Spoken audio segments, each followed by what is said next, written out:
Hello and welcome to Guns and Gear. Now I know I haven't posted a video in a little while. Work's been kind of hectic and it's involved some traveling around, and I just haven't made time to watch the videos I like to watch here on YouTube, to post videos of my own, and I'm falling way behind on comments. But at any rate, today I wanted to make a video and share some of my thoughts as it relates to the defensive rifle. And in particular, I wanted to talk about the great little US M1 Carbine. Just a dandy little rifle. Before we get too much further, the word carbine sometimes can be associated with a rifle that has been shortened, an existing design that's been shortened for one purpose or another. And we see many examples in lever action rifles and bolt action and semi-automatic rifles alike. The M1 Carbine, however, was designed from its inception to be a small, lightweight rifle. Okay. And by the way, you know, carbine, what have you, however you say it. But let's talk about this rifle a little bit and talk about its origin, because it's kind of a cool story. You know, I'm not going to go into great detail, but the U.S. military recognized a need for certain troops, maybe not frontline combat troops, but maybe support troops of some type, officers, maybe folks that were on that front line but a part of a machine gun crew or a mortar crew or something of that nature. They needed to have a little bit more capability than the handgun could provide, which was the 1911. But the full-size rifle, like a 1903 or an M1 Garand, was just a little bit too much for them to handle along with doing their job. So they made an announcement that they were willing to receive some bids on a carbine, and they gave some specifications, what they were looking for. It had to be lightweight, had to be kind of small and handy, and you know, the M1 Carbine is just, what does it weigh, 5 pounds maybe? It doesn't weigh very much at all. But at any rate, this is what won that bid, and it was developed by Winchester. And the really cool thing about the development of this M1 Carbine was one of the characters involved. His name was Carbine Williams. Okay, and he's quite a character. I read a book about him years ago, and spent a little time in jail, but he had this idea for a gas system, and as it turns out, he thought it would be perfect for this carbine idea. And he was actually, because of that gas system and how intriguing it was, Winchester sought him and got him on their team working on the M1 Carbine. Now, if you've seen the movie with Jimmy Stewart in it, it might exaggerate some of his involvement with the M1 Carbine, because quite honestly, even though this carbine does use his gas system, he kind of separated himself from the development crew that was working on this rifle and began to work alone, because he had some ideas that he wanted to see through. And working alone, he obviously was working much slower than the other design team, the rest of the engineers and designers that were working on the carbine. And Winchester did win the bid. And one of those engineers or designers, whichever, is quoted in saying that when Carbine Williams finally finished his rifle, that it was an upgraded, a better version than the M1 Carbine that was already in production. So that's kind of a cool little side note. Another cool little side note about the M1 Carbine is about all the different manufacturers that took part in either making whole rifles or parts of the rifles. And we're talking about, obviously Winchester was making full rifles. But there was companies out there like Underwood Typewriter Company, IBM, Rockola, which made jukeboxes. There's all these different companies, Postmaster Meter, that had nothing to do with anything military or firearm related. But because they had machinery, they were taking part in the war effort. See, during World War II, when we entered World War II, our entire nation entered that war. And whether you supported the efforts by cutting back on things, on materials that you needed or used from a day-to-day basis so the soldiers could have them, or buying bonds, a lot of people volunteered to work in factories and things of that nature. It really was a great time for our nation. Okay, this huge war brought out the best in the people in this country.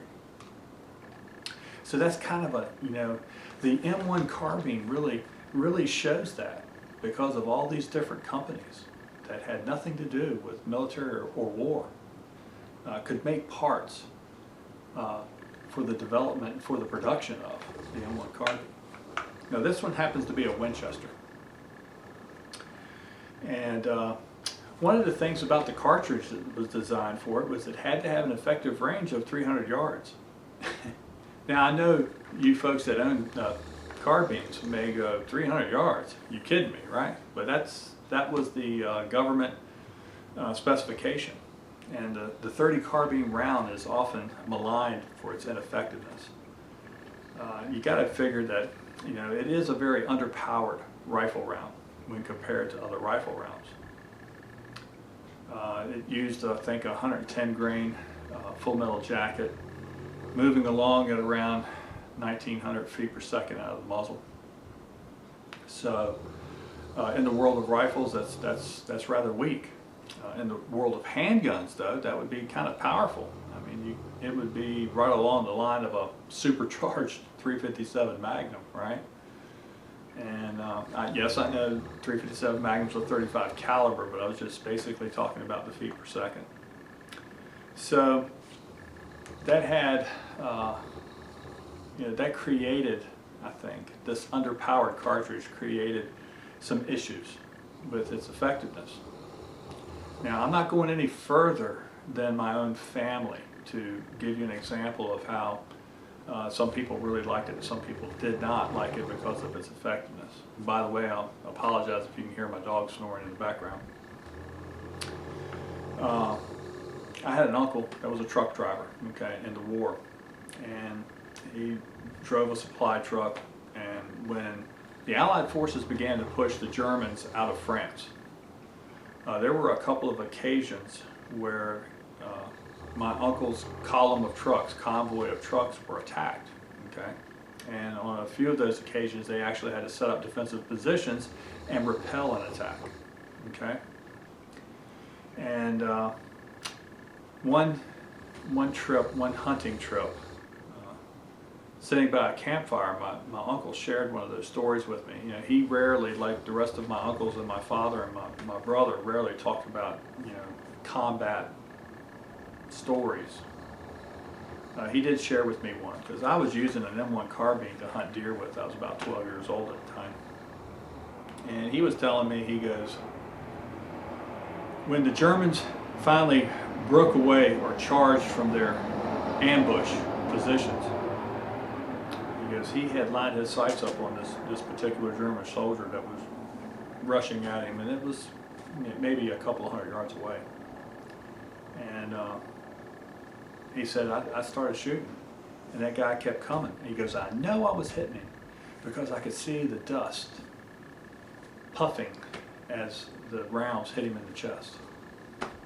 And he goes, I had to shoot him 3 or 4 times before he finally stopped. He goes, and you know, from that point on, I really didn't have a whole lot of confidence in the effectiveness of the M1 carbine. Now, I had another uncle, his brother, as a matter of fact, that was in the 101st Airborne. Okay, he was a paratrooper, and he made all the jumps. I think it was 3 jumps that they made in World War II, and the last jump, the Holland jump, that he made. A lot of the fighting that ensued from that point were in towns and villages, sometimes across the street from one another, sometimes house to house, building to building, room to room. And my uncle had acquired one of these little carbines before that Holland jump, and he was tickled to death with it because it was so much lighter than his M1 Garand. The ammunition was so much he could carry more ammunition. And he said in that kind of fighting, in that kind of close quarter combat, he thought the M1 Carbine performed very well. Okay. Now fast forward to the Korean War, and my father was a machine gunner on a bomber. Okay. And during the time that he was in Korea, his bomber was shot down twice. And that first time that it was shot down, the crew was attacked by a detachment or whatever of Chinese soldiers.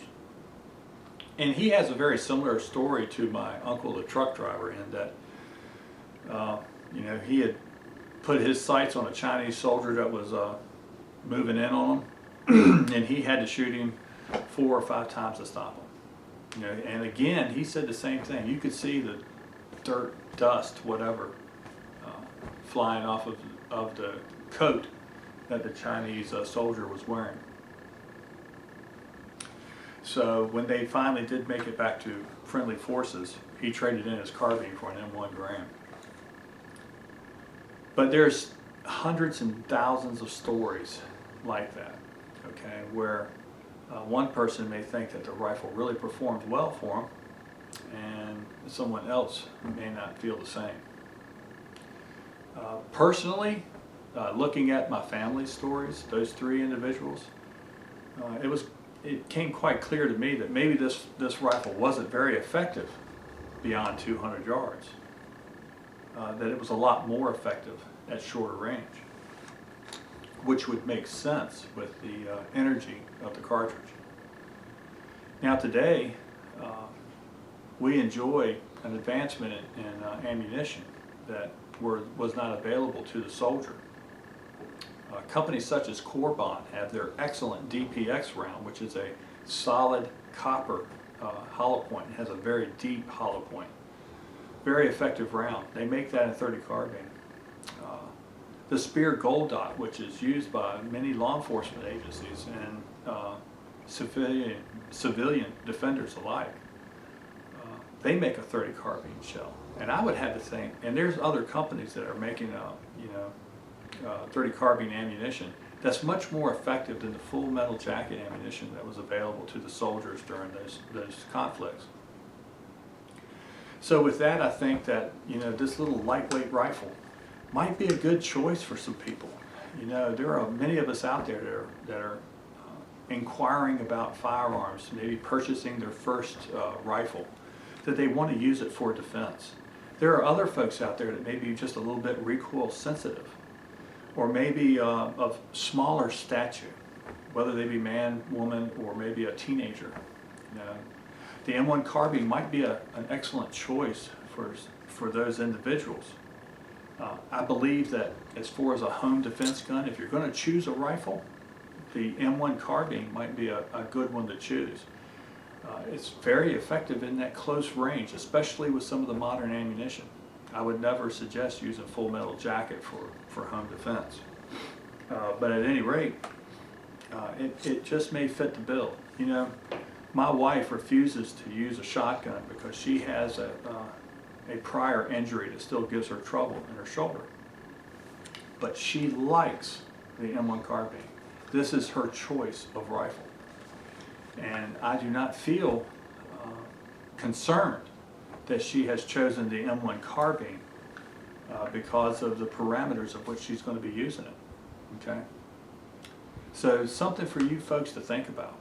Now there's different models of the M1 Carbine, and they're all very similar as far as the civilian end buyer who's not buying a selective fire gun. Originally, the M1 Carbine was developed to be a selective fire carbine. But when they went into production, that first production, they decided to make it a semi-automatic because it was easier and they could make more of them quicker.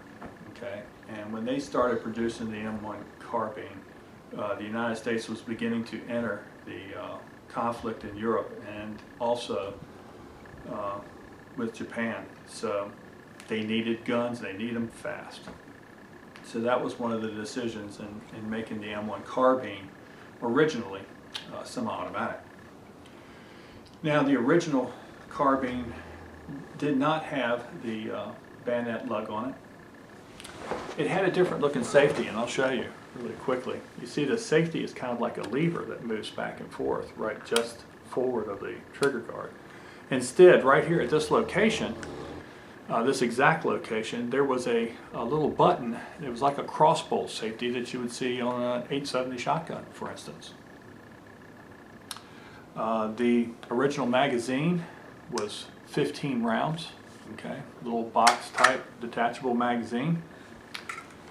And let me see what else, the bolt. You see this bolt. This is an M2 bolt, all right, which was a later upgrade. The original bolt was sort of machined flatter on the top here.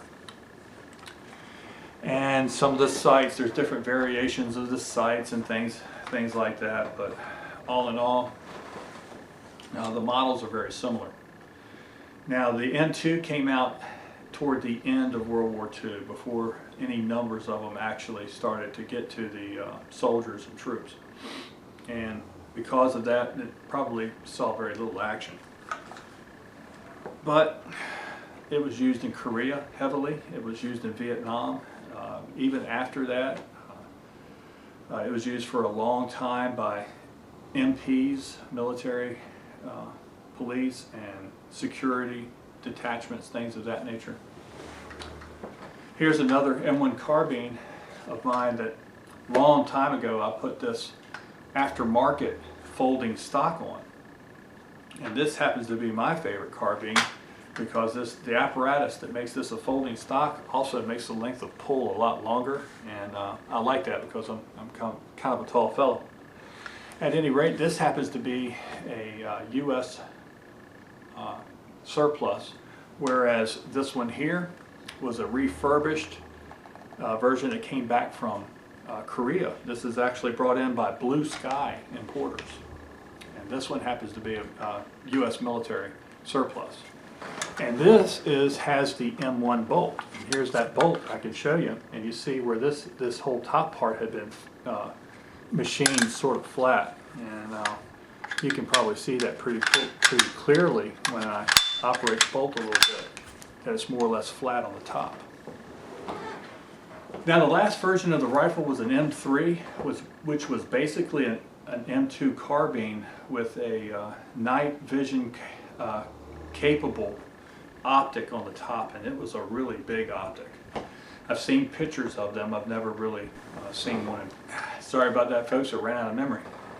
But at any rate, my brother had told me that he had seen the M3 carbine in Vietnam, and that it was very popular because of that night capable sight. So what do I think about the M1 carbine? Man, I think it's just an outstanding rifle. Many years ago, I carried a truck rifle, right? Something in my Bronco or pickup truck or whatever it is that I had at the time. And for me, that was this particular firearm. It was the M1 carbine. My wife, if I'm out of town or whatever, she has the ability to load up. This happens to be her favorite little carbine right here. Load up this carbine with some of the modern ammunition, and I feel like that she's well armed. So the M1 carbine, take a look at it, man. There's millions of them, absolutely millions of them in the United States right now. You know, they were made in huge numbers in World War II and years after, and you consider what was made in World War II alone, just and commercially, there are millions of these carbines out there. And there are quite a bit of accessories and magazines and things of that nature to be had, and with the modern types of ammunition, I think that it's something that people should look at, that you should consider anyway. All right, folks, I appreciate you watching my video. I know it's probably a little bit longer than it should be, but at any rate, had a lot to say about the carbine, and man, I really cut out a lot of stuff that I like to talk about when I talk about firearms, but I appreciate you guys watching my videos. And remember to shoot straight on the range and in life. Thanks.